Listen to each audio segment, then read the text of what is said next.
परमपिता परमेश्वर कहते हैं, अपने आप को आजाद कर लो। अब इतना मत सहो मेरे बच्चे। तुम्हारे आसपास जो लोग हैं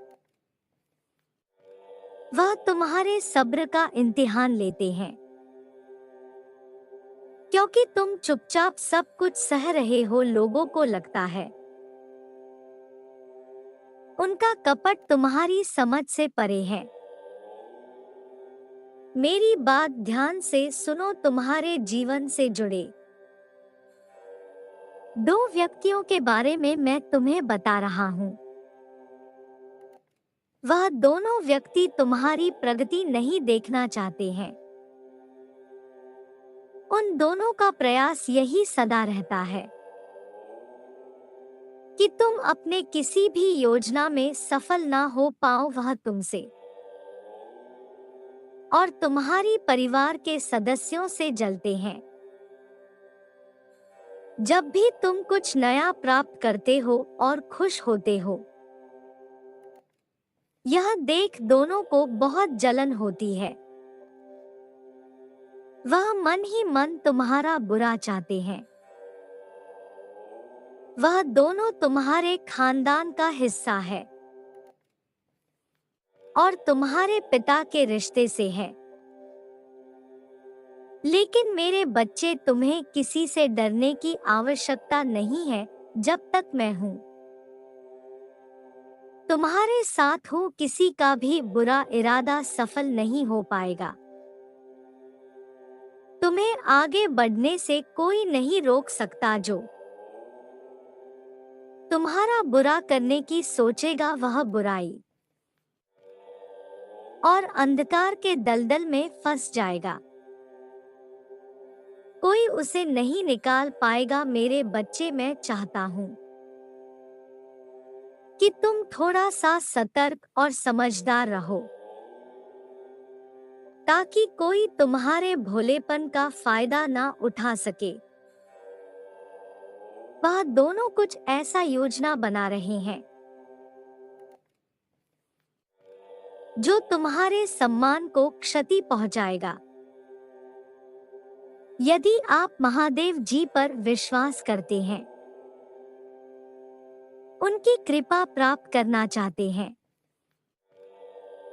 तो पूरे मन से 1111 अंक लिखे। वह आपको हर परेशानी से बचाएंगे। मेरे बच्चे, जीवन में रिश्ते बनना बहुत महत्वपूर्ण है, किंतु कभी-कभी उन रिश्तों से दूरी बनाना भी उचित होता है जो केवल आपका क्षति चाहते हैं। अपने जीवन में सदैव विष लाने का प्रयास करते हैं और आपकी अच्छाई भी उनको बदल नहीं सकती, क्योंकि वह अंदर से ही बुरी प्रवृत्ति के व्यक्ति होते हैं। किंतु दुनिया का सारा विष ग्रहण करना तो मेरा काम है। मैं अब अपनी रचना को बचाने के लिए कोई भी विष ग्रहण करने के लिए तैयार हूं। मेरे बच्चे, में सद्बुद्धि प्रदान कर रहा हूं कि तुम अपने विवेक का प्रयोग करके अपने जीवन में आगे आने वाली सभी कार्यों का सही निर्णय ले सकोगे। मैं तुम्हें कुछ ऐसे संकेत भी प्रदान करूंगा जिससे तुम उन व्यक्तियों को पहचान सकोगे। मैं कभी भी तुम्हारा बुरा होने नहीं दूंगा, इसलिए सदैव तुम्हें सतर्क रहने का प्रयास करता हूं। और अभी तुम जो भी नया कार्य प्रारंभ करने जा रहे हो, संसार में बुराई चाहे कितनी भी बड़ी क्यों न हो जाए, वह अच्छाई के सामने कभी टिक नहीं सकती। अच्छाई और सच्चाई की सदा ही विजय होती है। पापियों के पाप का घड़ा आखिर भरता ही है।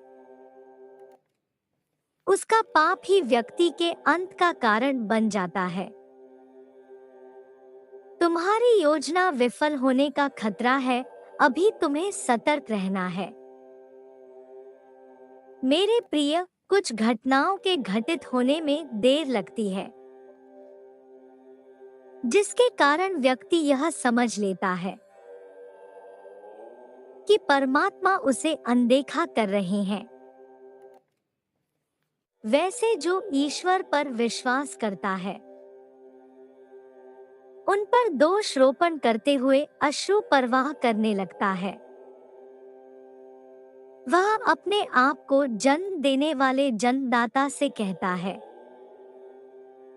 आप मुझे दुख में देखकर प्रसन्न हो रहे हैं। क्या निर्माता कभी अपनी बने वस्तु को तोड़ना चाहेगा?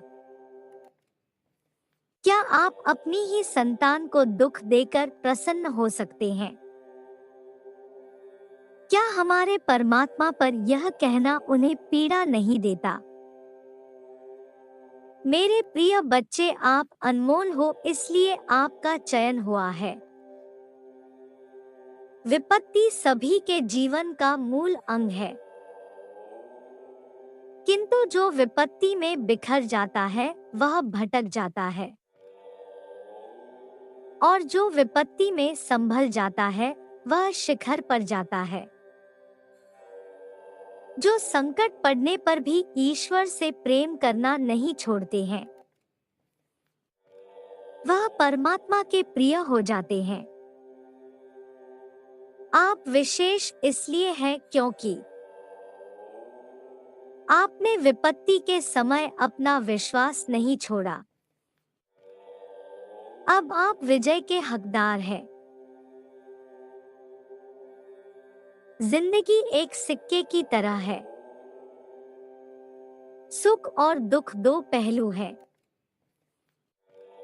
एक समय में केवल एक ही पक्ष दिखाई देता है, लेकिन याद रखें, दूसरा पक्ष अपनी बारी का इंतजार कर रहा है। किंतु तुम्हारे अच्छे स्वभाव के कारण तुम्हारा दुख सदैव आधा रहेगा। यदि तुम अपने मन में किसी के प्रति बुरा सोचोगे तो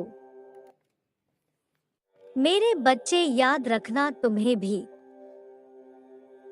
कुछ बुराइयों का सामना एक न एक दिन करना होगा। बुराई को बुराई से खत्म नहीं किया जा सकता है।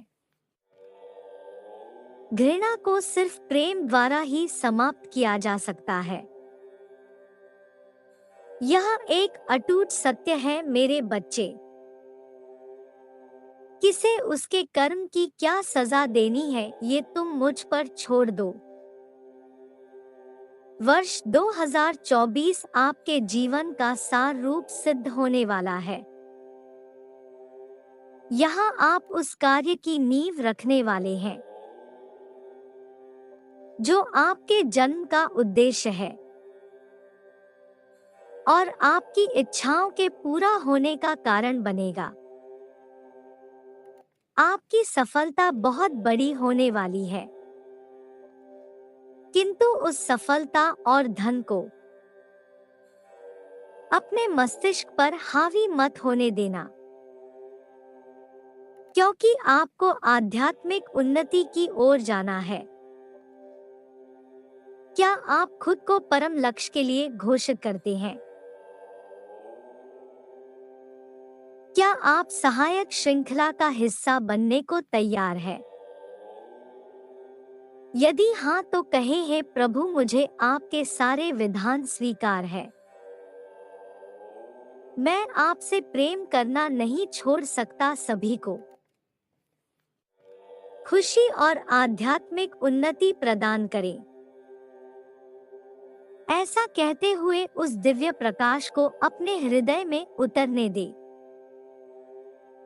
जो आज आपको पूरी तरीके से नवीन ऊर्जा से भर देगा, और आप चमत्कार के साक्षी बनेंगे। तुम्हारा मुझ में विश्वास देखकर मैं बहुत प्रसन्न हूँ। तुम्हारी आस्था का यह परिणाम है कि मैं तुम्हें परेशानियों से बचाने का प्रयास करता हूँ। मेरे बच्चे, मैं तुम्हें समय समय पर मार्गदर्शन देता रहूंगा। तुम्हें मेरी द्वारा दिए हुए संकेतों को समझकर आगे की योजना पर कार्य करना होगा। मैं बस यही चाहता हूँ कि तुम जीवन में कभी किसी के साथ कुछ बुरा मत करो। जब तक तुम सही राह पर चलते रहोगे, मैं तुम्हारा साथ दूंगा। तुम्हारी हर मुश्किल को दूर करूंगा। तुम जीवन में कोई भी गलत निर्णय ना लो, इसलिए तुम्हें सतर्क करता हूँ। मेरे बच्चे, तुम निडरता से आगे बढ़ो। समझदारी से अपनी योजनाओं को सफल बनाओ और मेरा आशीर्वाद तुम्हारे साथ सदैव रहेगा। तुम्हारा कल्याण हो। खुश रहो मेरे बच्चे।